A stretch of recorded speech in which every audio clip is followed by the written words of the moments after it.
테마를 보도록 하겠습니다. 중국에서 새로운 조류 인플루엔자로 사망자가 발생했다는 소식이 있었는데요. 이 때문에 파루 등을 비롯해서 이 백신주도 장 초반부터 상한가가 풀리지 않는 모습입니다. 또 어떤 테마가 강한지 정종현 전문가 만나보겠습니다. 안녕하세요. 네, 안녕하십니까. 정종현입니다. 네, 오늘 움직이는 테마 어떤 것들 있습니까? 네, 3월 달에 우리나라 증시의 부진성이 이제 지난주 시장에서의 수급의 바뀜으로 인해서 일부 좀 회복에 대한 가능성을 높게 점쳐놓고 있는 그런 부분인데요. 자, 4월에 첫 거래일이긴 하지만 양대 시장 모두 그렇게 아주 깔끔하게 출발하고 있는 것 같지는 않습니다. 아무래도 일단 간밤에 해외 증시가 휴장이었다라고 하는 점도 다소 영향력을 좀 미치고 있다라고 좀 볼 수 있겠고요. 양대 시장 모두 지수의 어떤 움직임 자체는 정체를 보여주고 있는 그런 과정에 있어서 테마주의 움직임도 이렇게 아주 활발하게 유지가 되진 않는 것 같습니다. 지난주 시장에서 경기 부양 기대에 관련되는 종목군이라든가 이런 쪽이 움직이긴 했습니다만 실제로 아무래도 이제 그런 부분도 점진적으로 이제 반영이 되어 있는 그런 구간이라 볼 수 있겠고요. 금일 같은 경우는 좀 전에 이제 앵커께서도 오프닝에서 말씀하셨다시피 조류 인플루엔자 관련되어 있는 테마주의 움직임이 가장 크게 움직였다 볼 수 있겠는데 아무래도 이제 중국에서 이제 조류 독감 사망자가 발생했다라고 하는 점은 국내 어떤 관련된 종목군들의 움직임에 호재성 자료다라고 좀 볼 수 있겠죠. 금일 이미 파루가 상한가에 진입해 있고 중앙 백신이 한 6%대, 그 밖에도 이글벳이라든가 대한유팜을 포함한 일단 조류 인플루엔자 관련되어 있는 백신 관련주라든가 좀 광범위하게 종목군들이 움직이고 있다라 좀 볼 수 있겠고요. 금일 헬스케어 관련 종목군들의 움직임도 오늘 인피니티 헬스케어가 약간 8%까지 급등세를 보이면서 인성정보라든가 비트컴퓨터 이런 종목군이 상승을 이끌고 있는데요.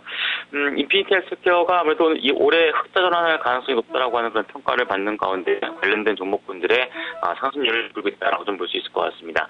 더불어서 오늘 엑토소프트가 최근 시장에서 좀 횡보를 보이다가 다시금 오늘 급등세를 보이고 있는 양상인데요. 8%까지 오르면서 모바일 게임주 쪽의 움직임도 전체적인 시장 대비해서는 괜찮다라고 좀 보여집니다. 네, 오늘은 모바일 부품 테마를 들고 오셨는데요. 어떤 이유인가요? 네, 갤럭시 S4 출시에 대한 부분이 이전에 많이 좀 반영이 되었고 주가가 최근에 좀 정체 국면을 보여주고 있는데요.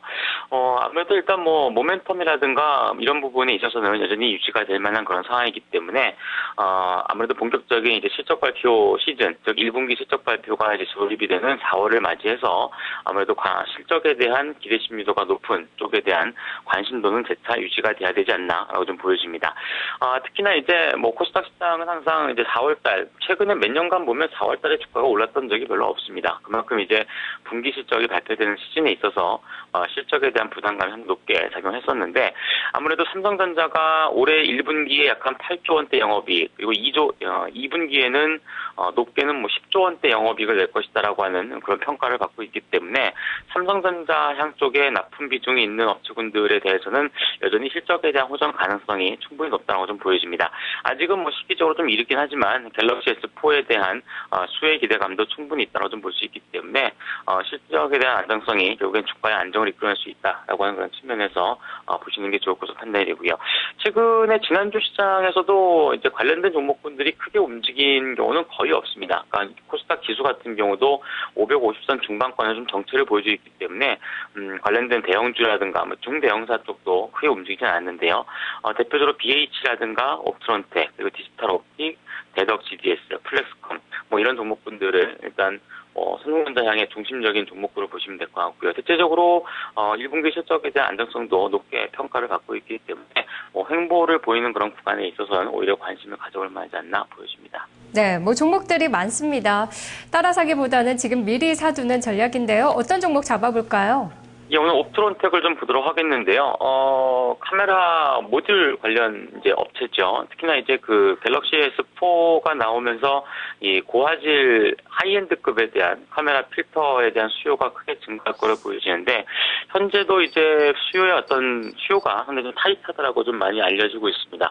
특히나 이제 전 세계에서 생산하는 업체가 몇 개 되지 않는다라고 하는 점도 동사에 대한 어떤 주가를 잘 지켜주고 있는 주 원인이라 볼 수 있겠는데요.